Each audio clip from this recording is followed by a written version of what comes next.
घर दिएर तपाईँको घर सस्तो बन्छ जस्तो लाग्छ भने त्यसमा तपाईँको अध्ययन पुगेन।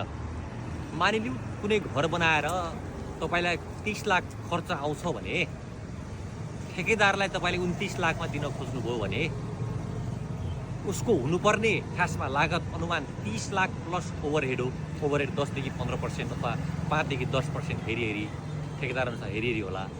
अब उसको घर बन्नुपर्ने 31,50,000 फर इक्जाम्पल तपाईँले 29 लाखमा दिनुभयो भने 1.5 लाख माथिको भयो र 1 लाख तल हुँदाखेरि 2.5 लाखको तपाईँको डिफ्रेन्स हुन्छ। त्यो मेकअप गर्नलाई कन्ट्र्याक्टरले चाहिँ मेटेरियल चोरी गर्नुपर्ने हुन्छ।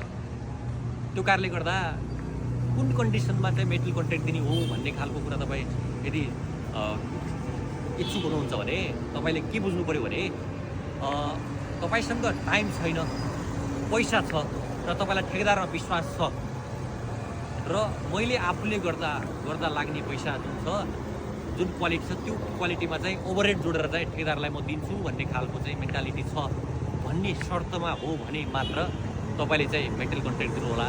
अन्यथा ठेकेदारले चाहिँ घर बनायो भने मैले बनाएको भन्दा कम पैसामा बनाउँछ भन्ने तपाईँलाई लाग्छ भने त्यो तपाईँको भुल मात्रै हो, तपाईँको ठुलो मिस्टेक हो, तपाईँको ठुलो मूर्खता भएको हुनाले पैसा छ, टाइम छैन र ठेकेदारमा विश्वास छ भने मात्रै मेटेरियल कन्ट्र्याक्ट दिनु होला भन्ने मैले सुझाव दिन चाहन्छु।